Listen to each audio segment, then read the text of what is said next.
So a few months ago, my business partner and I were asked to build some film props, which required some acrylic sheet to be bent into various angles. So we built this bending bar. It's a piece of nichrome wire, which is a high resistant wire, which you pass high current through to make it glow red hot. A couple of springs at the ends, which sort of stretch out and keep the wire tense even when it expands with the heat. And it heats up the piece of acrylic, and when it's warm enough you can just go like that. Turn off the power. So we built this, and it just got my brain thinking, what else could we build with a piece of nichrome wire and a big power supply? So I fancy a toasted marshmallow, but it's raining outside because Glasgow. So what could we do?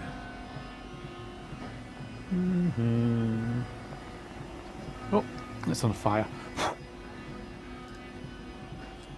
Let's see what that's like. Ooh, that tastes of soot and hydrocarbons. Not very good. There must be a better way. Okay.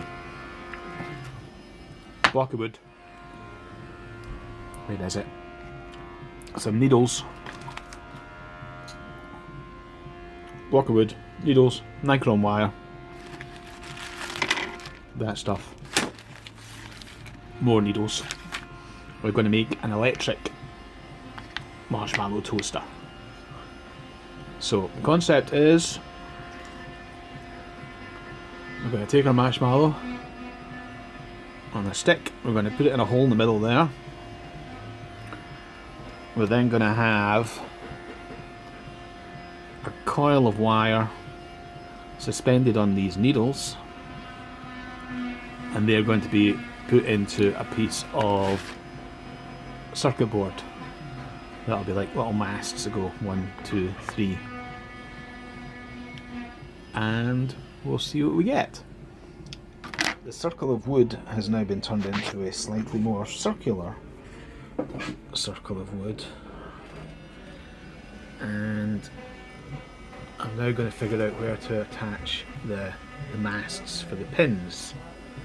Now, the idea, of course, of the pins was that the nichrome wire would thread through the eye of the needle. I said pins, I meant needles. But I did find a little issue, which is that the needles are very brittle, and they weren't quite wide enough for the wire.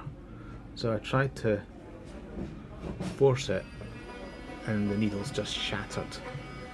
So the solution was to heat the needle eye up with a lighter, soften it a wee bit, and then I can get away with it with bending it out a little bit, and the wire will now go through that needle hole okay.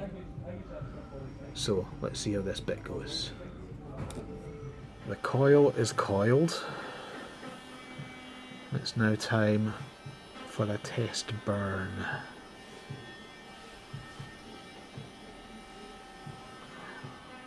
Okay, let's see what happens.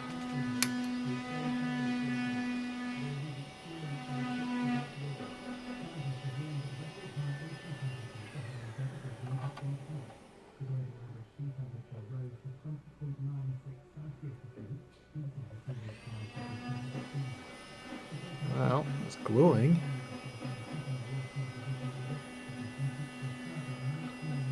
And the marshmallow is developing colour.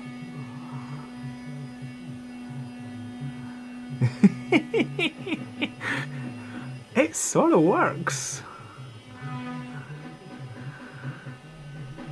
The cable's dripping a little bit there. It's on fire.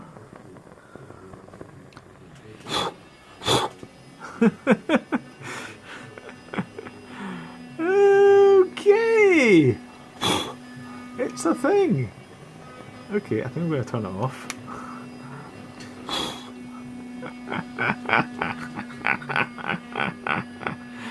Okay, that sort of worked in a way. I think maybe the wires are a bit too close. Is it still burning? Is it going to come out of the thing? Okay, Marshmallow Toasting Machine version 1. Sort of. Interesting. So the sun is actually shining.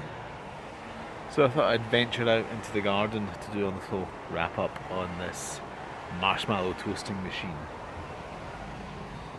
So it was a fairly successful little build. There's a few little tweaks I would like to do.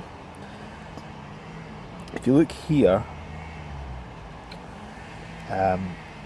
there's a burn and there too, so that's the result of the nichrome wire getting hot when it was connected at the back. What I eventually did was I hooked the crocodile clips up like that, quite close to the end of the wire. I was hoping to put the power through the pen, through the needle, but that didn't really work. So it was hooked up at the end there, so there wasn't a big, enormous heat source going through the circuit board. What I think would be the best solution to that really would be to crimp a little bit of copper tube at the end and have the power connected to the tube. What other modifications I think are needed? Yeah, the marshmallow kind of droops down and goes all sticky down here, so I think a nice little steel plate down there would be good that was now going to be removable for cleaning. That'd be nice. And the final form factor, it does need quite a lot of juice, so I'm thinking something like this is a 12 volt power supply, but a 24 volt supply, 10 amp would sit there, and this would sort of be mounted above it in a nice laser cut case or something. And that would be the form factor, with a big nice flicky switch at the front for turning it on and off. And it's actually quite fun to use because it sort of toasts the outside of the marshmallow and then it sloughs off, and you can peel that bit off and eat it, and then toast the next layer and toast the third layer. So yeah, it's what it is. It's a marshmallow toaster. So this is the third and probably final test of the marshmallow machine. Final test for now. Bring this up. 11, 13, 28. Bit much. I think about 22 volts. This wants to be. Now we've made a few little modifications.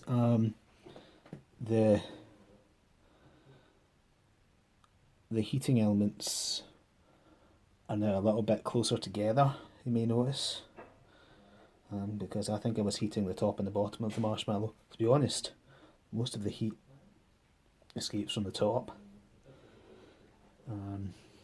but you know, it's working away, this very, very silly machine. I heard a pop, there we go, it's on fire. That means it's done.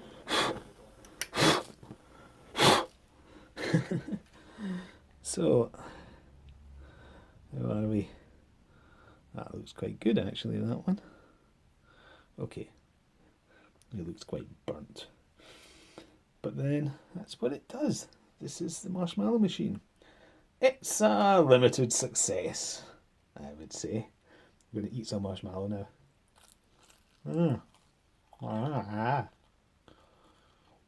It is actually quite good though. And you could put it back in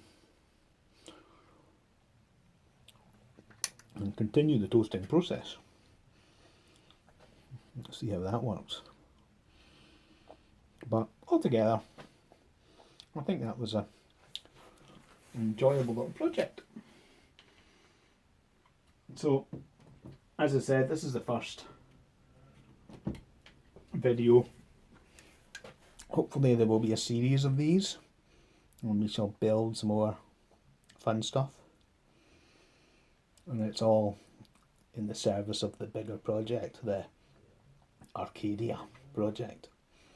Next video, I think we're going to talk John Logie Baird televisors and my 1929 video jukebox that plays YouTube videos. But in the meantime, thanks very much. Please like and share, and please come back. Oh yes, we will do a short form video of this. Oh, I like the way it's dripping down now. Ooh, that's good. Okay, thank you. I think we'll have the lights back on.